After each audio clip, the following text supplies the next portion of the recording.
It's another week of manga news, and I'm really excited, though I have to be honest, I had to really refrain from making this like a Haikyuu only edition because there's just so much Haikyuu stuff that's coming out right now.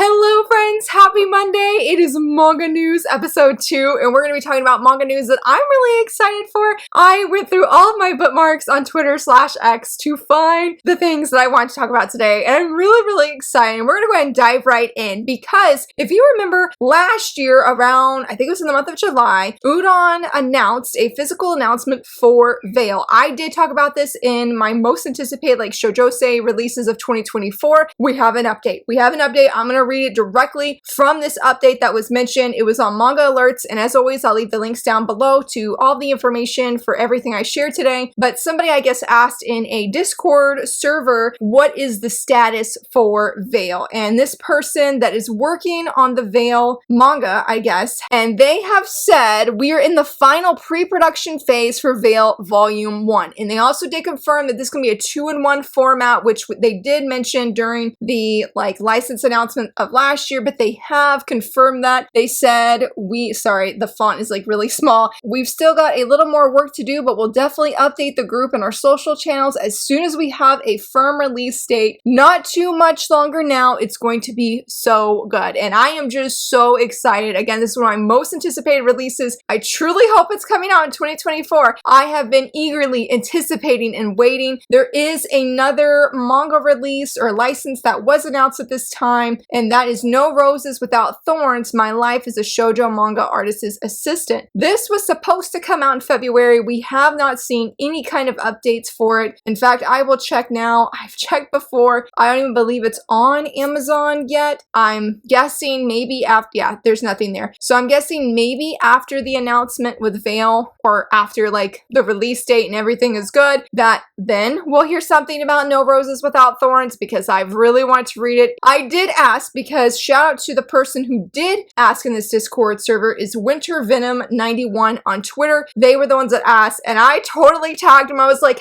thank you for sharing. Is there any updates on Sugar Sugar Ruin? Because I also mentioned that in that video, and a lot of people, I didn't know about it at the time, but a lot of people have been eagerly looking forward, hoping that this license announcement from 5 years ago or something, no exaggeration, many years ago, is still in production, that it's still going to happen. They've had this license announcement for so long, they had to relicense it because they have not physically printed it yet. I'm I've never heard that. The last update we got was back in 2023, sometime early last year. They said the gears were starting to move, and they did say that when this book is finally ready, or when the series, excuse me, is finally ready, they will have a rapid release. I asked again this morning when I found the tweet, hey, have there been any new announcements concerning this manga? And I hope that everything is going well behind the scenes so that we can get it in our hands faster. Now, this is not necessarily new news. I actually forgot I had this bookmarked, but Sakisaka actually is working on a new manga, and it's supposed to come out this week in the Margaret issue. So June 13th is when it's supposed to go live. It says it's a youth romance between a girl who has a hard time speaking to people and her supportive senpai, a boy no one knows. I don't know what that means. I was like, nobody knows.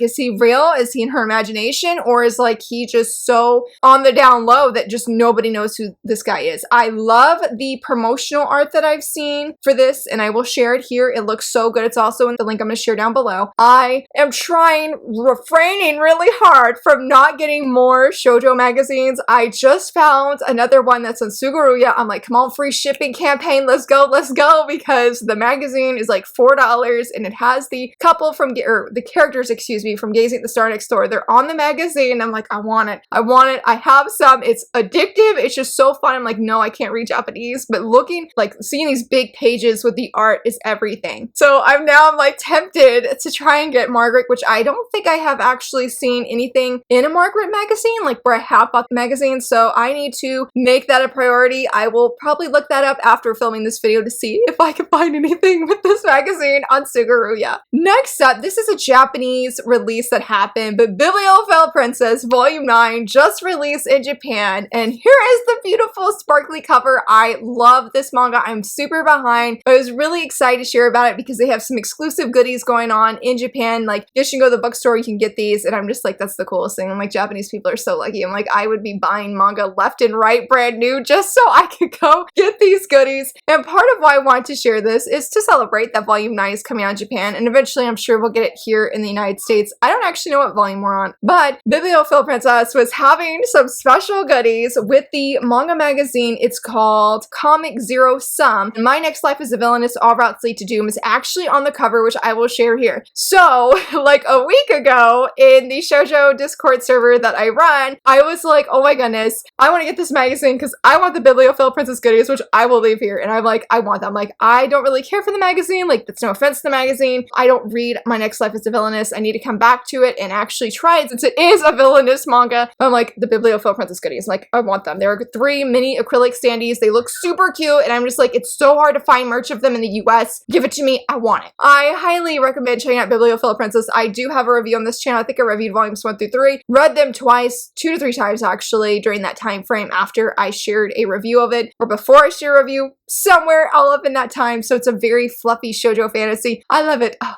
I love it so much. It's so very good. Now, I did have to talk about Haikyuu in some form, some kind of fashion, and I narrowed it down to one thing. So it's all in Japanese, but Sensei did a really cool illustration to celebrate that Haikyuu is being colored. It's becoming, was it a line tune? I think is what it's called, or jump tune. And basically it goes vertical. It's all colored. Oh my gosh. Oh my gosh. So even though I couldn't read it in Japanese, seeing Hinata colored was everything. And I will leave a link down below because you can go check it out. I think it was like the first 3 chapters are for free. You don't need an account or anything, and you can just scroll down and you can see Hinata in all of his colored glory. And I was just like, this is the best thing. I was like, please, if this came to the US, you could take my money. I was like, the only manga that I know of that got like the colored edition was Attack on Titan. And I'm like, please, let Haikyuu be enough that it can get this kind of treatment because I want it. I want it. And I'm telling myself, no, I will not buy the Japanese editions. Like, should it become physically like released? For right now, I think it's just digital only, but I'm just like, I want it. I want it. So I had to share about that because it was super cool. So if you, again, want to see Haikyuu in colored, I don't know how much of it is in colored, but I definitely know that the first 3 chapters are for free that you can see. Go check it out. It's so cool. This was some really exciting publishing news. So Kadokawa, I hope I'm saying that right. I forget what publisher they're like associated with. They're like a big group I know in Japan, and they recently launched a new manga lineup, and they are focusing on worldwide classics, turning them into manga. The one that I saw that I was most curious about was The Great Gatsby. Now, I'm pretty sure The Great Gatsby is a sad story. I don't remember. I do remember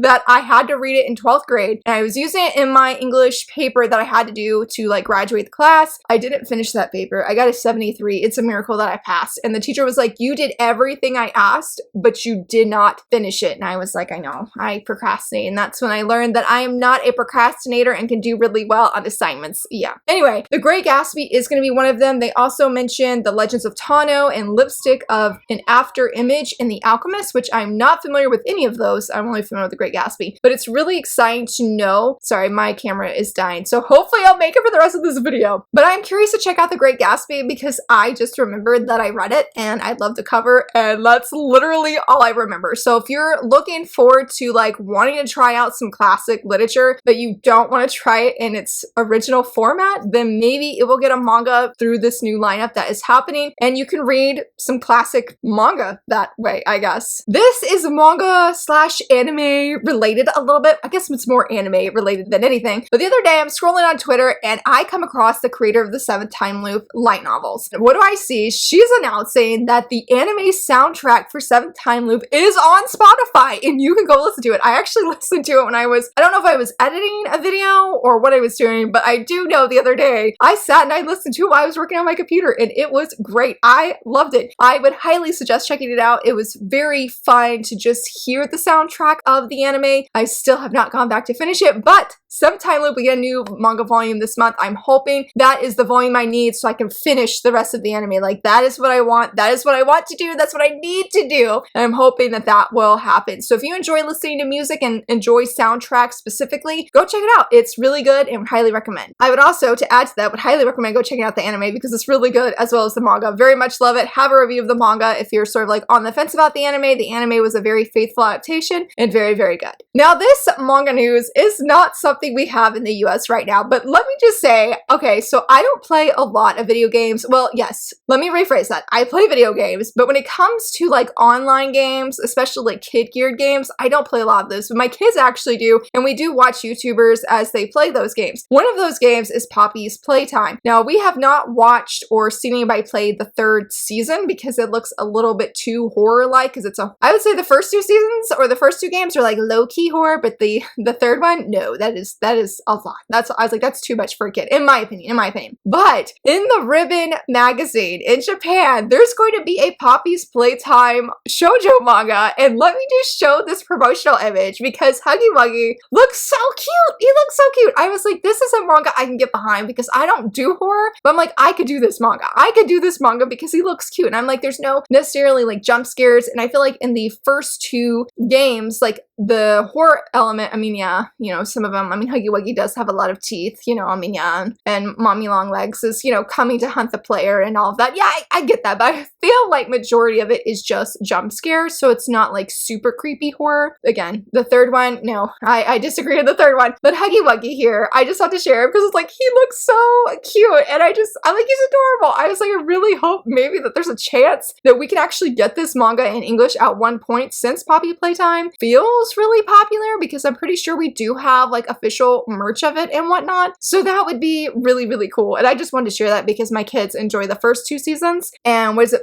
Bonzo. I think Bonzo is in Poppy's Playtime. My daughter really likes him a lot. He's a bunny. We also like, there's the dog caterpillar who's really cute too, but he's, you know, they all have like scary elements attached to him because they're not all super nice. So Huggy Wuggy here, he looks super nice. I'm excited to see all of the characters, and I hope that more art is shown of this because I'm really, really interested and very curious. For the last thing that I want to share today is actually a Kickstarter. I backed this last month. It's a pretty long Kickstarter, and it is a Japanese manga. The creator is wanting to translate it into English, and it's called Working Girlfriend and College Student Boyfriend. As I'm filming this video, she is like $100, give or take, from being fully funded. This manga, I guess it'd be sort of like a shoujo.